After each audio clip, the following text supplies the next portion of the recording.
Tak ahoj! My se vám hlásíme z Filipín, ze slunečného přístavu na Coronu a dneska nás čeká výlet kolem ostrovu Coron, kde navštívíme různý nějaký jezírka, laguny, takový ty modrý, krásné vody. Ale mělo by se hodně koupat a hodně šnorchlovat. Šnorchly máme půjčený, tak snad nebudou moc oslintaný. A teď už jsme v přístavu, až se dáme všichni dohromady a vyrazíme na lodi. Po asi tak 2 hodinách konečně jedeme.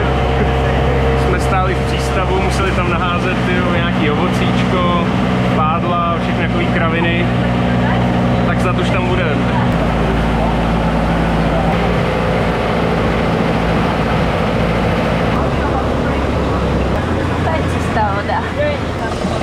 No, jsme asi na první zastávce, to spousta lodí, ale ta voda je furt čistá, tak uvidíme, co se tady bude dělat, jestli jako jenom plavat, nebo i šnorchlovat.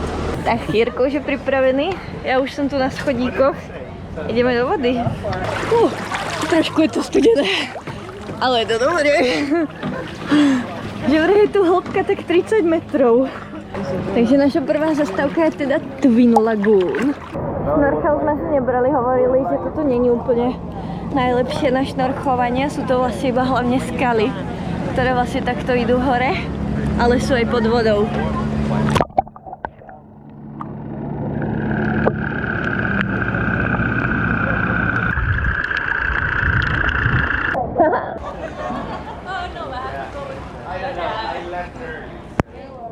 A vyzerá to fakt úplně neskutočně. Tak z Avataru trošku, ne? Všechno, kde jsme, tak vypadá jako z Avataru. Ideme to tu viac preskúmať ešte. Tá farba vody je tu úplne neskutočná. Tak tu by som vydržala kľudne aj 2 hodiny sa kúpkať takto. Dajú sa požičať aj kajaky, my sme si ale nepožičiavali. Hovorili sme si, že radšej sa vykúpame, aby sme sa trošku ochladili. A hen tam sa dá prejsť pod tú skalu. Ideme sa tam aspoň pozrieť, oni tam idú na kajaku.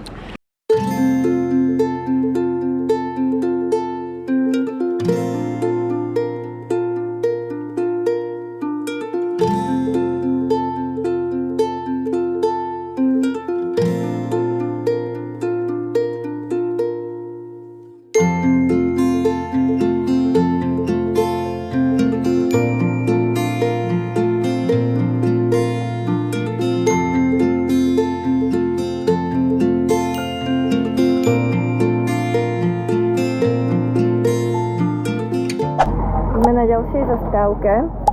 Tam hovoril, že niekde by mal byť vrak lode potopený. Sú to japonské lode z 2. svetovej vojny. Takže pôjdeme na to pozrieť, Jirko sa už chystá. Ale tá voda je to zase úplne krásne čistá, priezračná, to je úplne neskutočné. Takže tam skočíme a budeme tu šnorchlovať, však? Yes. Tak vám idem ukázať, jak to vyzerá.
Tak už jsme vonku, zavolali nás, že už majú nachystaný obed, takže tu už právě chystají obedík.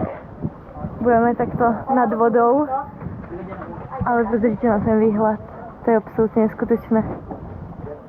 A ta voda úplně čistá, krásná, našnorchlovalo sa veľmi dobre, bolo tam krásne veľké korály, strašne veľa rybičiek, bolo to úplně nádherné.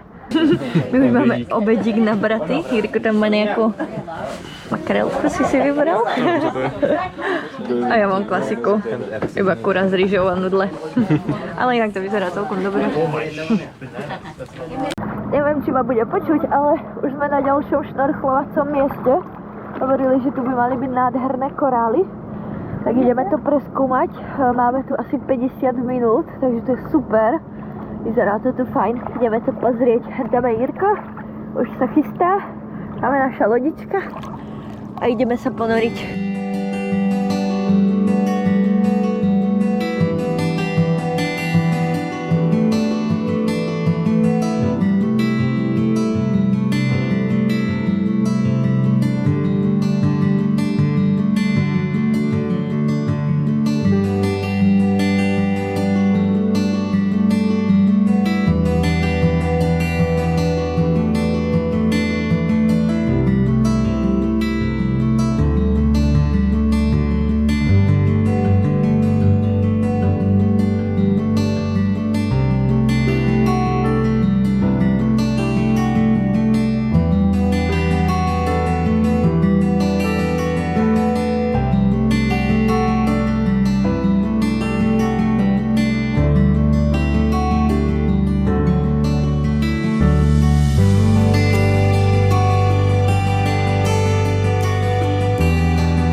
Neviem, či to bude počuť, ale videli sme tam aj korytnačku. Krásna, obrovská. Obžúva tie korály. Tých korálov je tu strašne veľa. A všade sú aj úplne miniatúrne medúzy. Trošku to tak štípe na pokožke. Jirko si ich všimol. Potom som si ich všimla, ja som úplne všade. Tak ešte sa tu pošnorchujeme. A potom máme ešte jednu poslednú zastávku. Myslím si, že Barracuda Lake sa to volá. A už přijíždíme na poslední místečko, ale vypadá to, že tam je full house.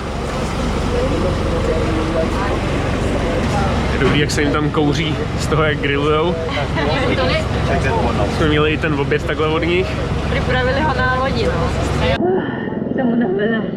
My to museli doplávat až sem.